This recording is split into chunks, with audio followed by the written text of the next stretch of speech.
Hello, everybody. Welcome to another video on kids' nutrition. In this video, we're going to take a few minutes to discuss protein requirements in children. This is a follow up to my last video on kids' nutrition and the best foods to kind of ensure that your kids are getting or hitting their nutrient requirements. So, when it comes to protein, that's something that's always on a lot of my clients' minds for their children. We have, as our children age, especially if they start to get into sports and lifting weights and going to the gym, there's a lot more questions around protein and should they, could they, all that. And we know that as we age, our requirements for protein increase. But when we're looking at kids, littler kids, 5, 6, 7, 8, 10, 11, 12, and so on, in that age group, what is the protein requirement there? What should we kind of be hitting? And there isn't a lot. There's almost no research on protein requirements under kids because in order to do these studies, you have to take biopsies, and that's not going to be done on children. But there is research on college age kids and young adults over the age of 20, and we can see through that research that even when 20-year-olds, 18, 19, 20-year-olds are exposed to even 5 grams of protein, which is very low, they will get an anabolic response. Whereas if we look at a 50-year-old, they won't get an anabolic response until they hit 30 grams of protein in a meal. So, what that tells us is that kids are a lot more sensitive to different macronutrients than adults would be, regardless of exercise or not, because kids are so anabolic and they have such good blood flow and they're so sensitive to different nutrients and they absorb and assimilate and transport and metabolize and utilize nutrients so much better than adults do. Literally, their body has not been compromised through wear or tear yet. That even in smaller doses, we can confidently say that kids are going to get a good anabolic response. And so, anabolic, for those of you that don't know, means to grow, to help one grow. Kids are in such a high growth response phase that all nutrients generally are going to encourage kids to grow.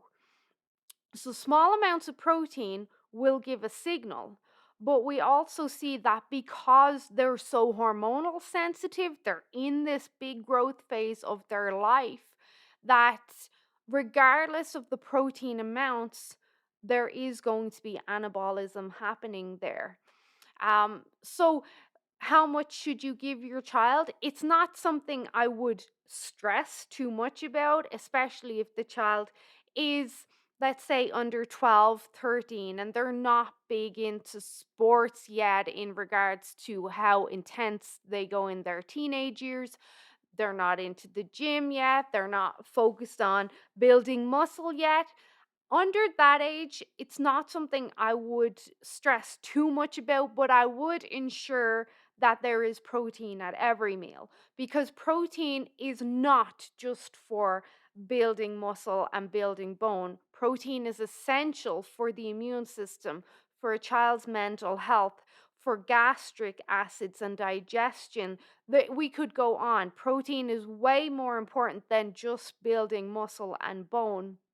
So, depending on the child, a bit of protein, kind of the way we do when people are doing intuitive eating or more mindfulness eating, they might use the hand measurement system and they'll do protein the size of the palm of their hand and fat the size of their thumb and so on.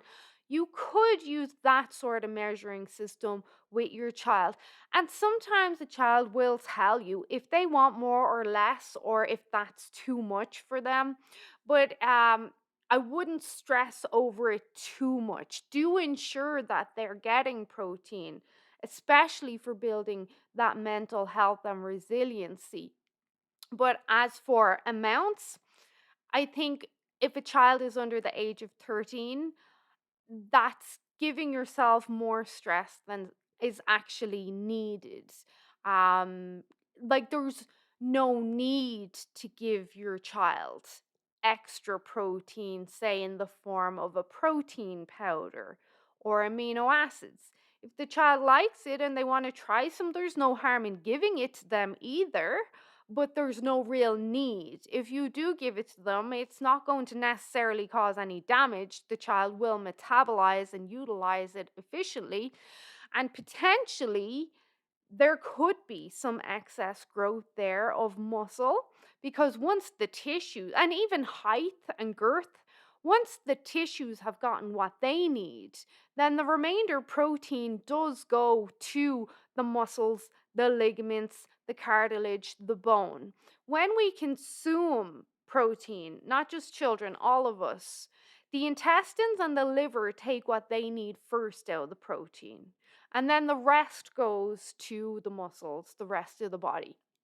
So there's potentially a chance that the child can be more bulkier than other children, maybe more muscular, taller, wider, have more girth to them, even stronger bones if you did give them the extra protein. But again, the research isn't there. There is no research. We can gauge from looking at college age students, and as we age, how we respond.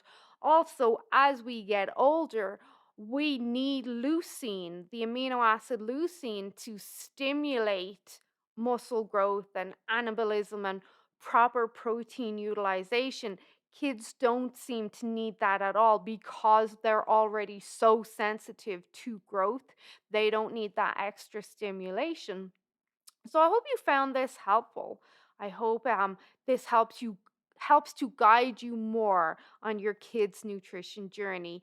As always, let me know if you have any questions in the comments, or you can reach out through my website or Facebook, Shemaine's Model Health, and I will be happy to answer. Okay, bye bye, everyone.